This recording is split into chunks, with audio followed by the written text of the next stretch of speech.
అందరు దొంగలని మేము అంటలేం. కొద్దిమంది చేసిన దానికి ఇలా మొత్తం వ్యవస్థనే తలదించుకునే పరిస్థితి వచ్చింది. రెవెన్యూ డిపార్ట్మెంట్లో మంచి వాళ్ళు బ్రహ్మాండంగా ఉన్నారు, కొద్దిమంది పిడికడ మంచి అట్టి పరిస్థితి వస్తుంది.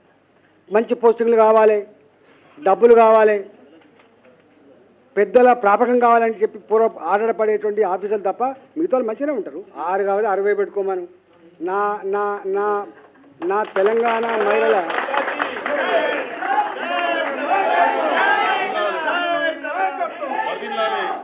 నేను అంటున్నా, నా మీద కాదు కేసు పెట్టాల్సింది.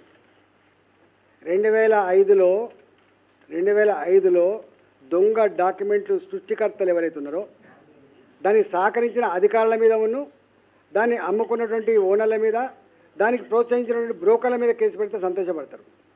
కేసు పెట్టాలి వాళ్ళ మీద కదా, నా మీద ఎట్లా పెడతారు? కేసు పెట్టాల్సింది ఎక్కడ? నీకు 3 పేజీల గ్రామ పంచాయతీ ఈ మధ్య కాలంలో ఒక ఆఫీసర్ పాపం ఆమె ఒక మంచి రిపోర్ట్ ఇచ్చింది. ఇది ఎట్టి పరిస్థితులలో వ్యవసాయ భూమి కాదు, ఇవన్నీ కూడా ప్లాట్ల జాగలే, 2076 మందికి సంబంధించిన ప్లాట్లే, ఇది 700 మంది ఇల్లు కట్టుకున్నారు, ఇంకో 500-600 మందికి ఎన్ఓసి వచ్చింది, మిగతా వాళ్ళకు కూడా ఎన్ఓసి ఇవ్వాలి. కానీ మొన్న గ్రామ పంచాయతీ పరిమితి అయిపోయిన తర్వాత మున్సిపాలిటీలో గ్రామం కలుతా అని చెప్పి ఇవన్నీ ఎల్ఆర్ఎస్ కూడా పెండింగ్ పెట్టిండ్రు. ఎల్ఆర్ఎస్ పెండింగ్ పెట్టడానికి కారణం పెద్దల అండనే. అందుకనే నేను మా మహిళల ఆత్మగౌరవాన్ని కించపరిచినోడు, మా పేద రక్తాన్ని కళ్ళ చూసినోడు, మా ప్రజల మీద దౌర్జన్యం చేసినోడు, ప్రజాప్రతినిధులు కూడా విలువ లేకుండా చేసినోడు మీద నాలాంటోడు ఇలా కన్నెర చేస్తే 50 కాదు 100 కేసులు పెట్టుకోమను. నీకే అవమానం, పోలీసులకు అవమానం. నా రక్తం కారుతున్నటువంటి మావాడు పోయి కేసు పెడితే 50 రూపాయల ఫైన్ వేసిండండి. నా ఇల్లు కొలగొట్టిన మీద కేసు పెడితే 50 రూపాయల ఫైన్ వేసిండండి. ఇది ఆ పోలీస్ స్టేషన్. సిగ్గుపడాల్సింది సిఐ, సిగ్గుపడాల్సింది నీ డిపార్ట్మెంటు. కేసులు పెట్టాల్సింది వాళ్ళ మీద, నా మీద ఎట్లా పెడతావు? అయినా కేసులు భయపడ్డావా? తెలంగాణ 150 కేసులు ఉన్నాయి, ఇది 156 కేసులు అవుతాయి. నా ప్రజల కోసం జైలు కూడా సిద్ధంగా ఉన్నాను.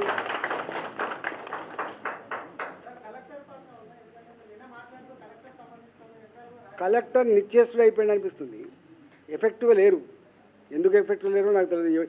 ఏ బాసుల ఆదేశాలతో వాళ్ళు నోరు కట్టేసుకున్నారో, ఏ బాసుల ఆదేశాల మేరకి చేతులు కట్టేసుకున్నారో తెలియదు, కానీ ఎఫెక్టివ్ అయితే లేరు. నేను ఎవ్రీడే ఇప్పుడు నేను రికార్డు చెప్తున్నాను కదా, నా మల్కాగిరి కలెక్టర్కు ఫోన్ చేయని రోజు ఉండదు. దాదాపుగా 2 రోజులకోసారి 3 రోజులకోసారి ఫోన్ చేస్తూనే ఉంటా. సిపి రాచకొండ ఫోన్ చేస్తూనే ఉంటా, కాపాడండి అని. ఒక్కొక్కసారి ఇంటెలిజెన్స్ చీఫ్ కూడా ఫోన్ చేస్తా, సార్కి ఇట్లా వచ్చింది ఒకసారి చూసుకోమని చెప్పి ఫోన్ చేస్తా. తప్పేముంది? నేను 25 ఏళ్ళు ఉన్నా కదా మంత్రిగా పనిచేసిన, సిస్టమ్ అంటే ఎంత తెలుసు నాకు, గవర్నమెంట్ ఎట్లా పనిచేస్తో తెలుసు నాకు.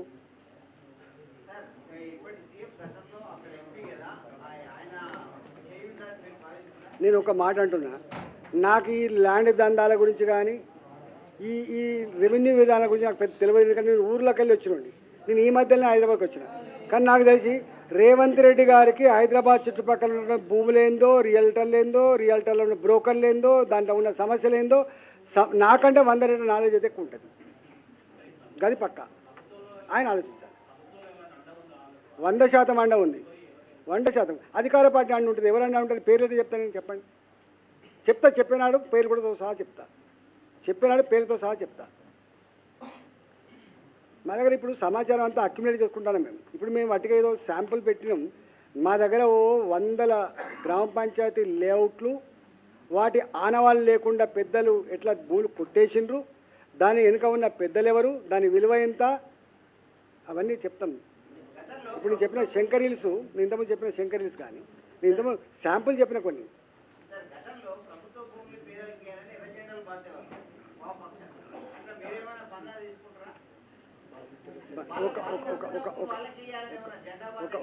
ఒక మాట చెప్పనా, మాకు పేదల జాగలు కాపాడేవాళ్ళు, పేదలకు జాగా కావాలనే వాళ్ళు, ధర్మానికి అండగా ఉండేవాళ్ళు, వాళ్ళు ఏ పొలిటికల్ పార్టీ మాకేం సంబంధం అండి. అందరు సాయం తీసుకుంటాం మేము, మాతో కలిసి చెప్తా అండి.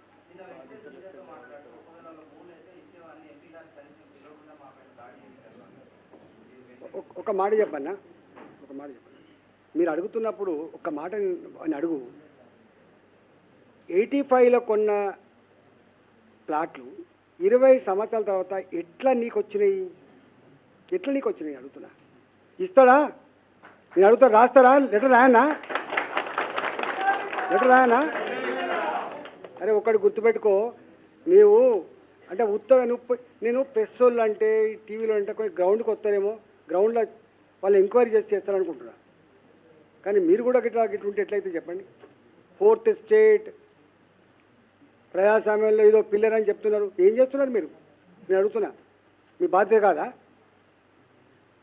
వాటిగానే దౌర్జన్యం చేసిండు, చట్టాన్ని చేతి తీసుకుంటారా? ఇట్లా చట్టం పట్ల అపారమైన గౌరవం ఉన్నవాడు, ప్రజాస్వామ్యాన్ని నమ్మేవాడు, శాంతిని నమ్ముకున్నవాడు ఇటల ఎన్నడూ ఒక పల్లెత్తి మాట అన్నాడు. గుర్తుపెట్టుకో. నాలాంటోడు కూడా మాట్లాడే పరిస్థితి వచ్చిందంటే ఎంత విఫలమైందో ఈ ప్రభుత్వం అర్థం కావాలి.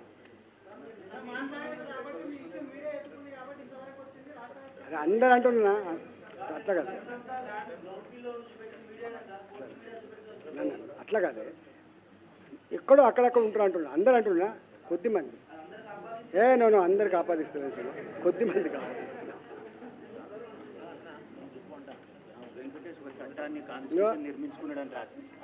ఇగో ఇక్కడ ఒక ప్రభుత్వ అధికారి ఇచ్చిన రిపోర్ట్ మీకు పంపిస్తా. దీంట్లో ఉన్న సారాంశం ఏంటంటే, ఇప్పుడు చెప్తున్న రియల్టర్ ఏదైతే వెంకటేష్ అంటున్నాడో తన సొంత సామ్రాజ్యాన్ని, తన సొంత చట్టాన్ని తానే నిర్మించుకోండి అని చెప్పి రాసిన పేరాగ్రాఫ్ ఉంటే చదువుకోండి మీరు. బుక్ ఇంత ఉన్నది. ఆ బుక్ మొత్తం వద్దు, కానీ ఒక 3 పేజీల డాక్యుమెంట్ మీకు ఇస్తా, చదువుకోండి. ఏంటి ప్రజలకి ఇంత లాభం చేయరా అండి?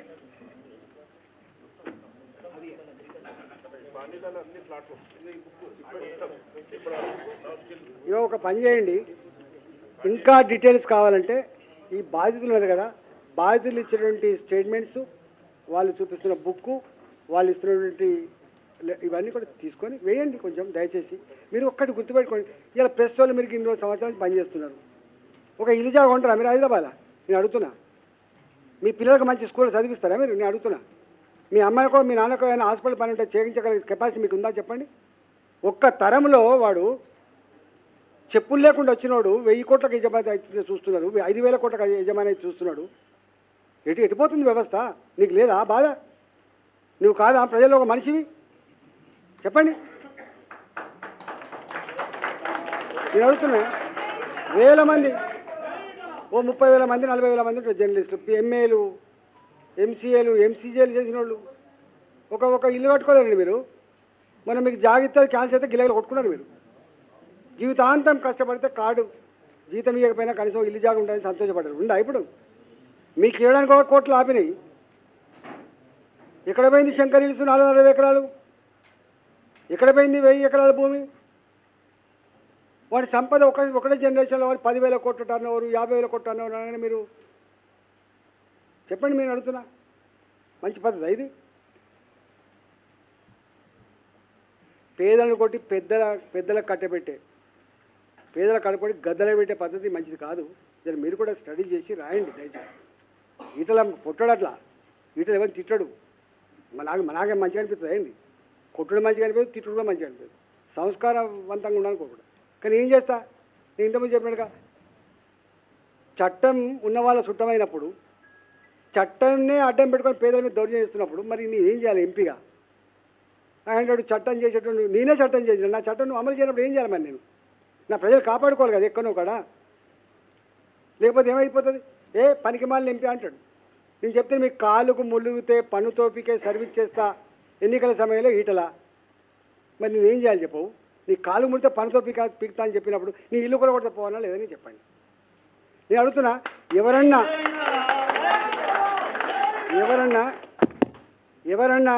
ఇప్పుడు ఆయన గొప్ప మాట చెప్పినట్టు వెంకటేష్, నేను అడిగితే ఇవ్వబోతున్నా, నేను లెటర్ రాస్తా అందరికి. మీరు ఆక్రమించుకున్న భూములు మీవి కావు, ఇవి పేదలు కొనుక్కున్న భూములు, వాళ్ళ ప్లాట్లు, వాళ్ళకి ఇవ్వమని చెప్పి లెటర్ ఇవ్వనా? బహిరంగంగా ఇస్తారా? ఎవరో మాట్లాడింది కదా వెంకటేష్ ఇస్తానని కదా, నేను అందరి లెటర్ రాస్తా. Please subscribe Telugu politics.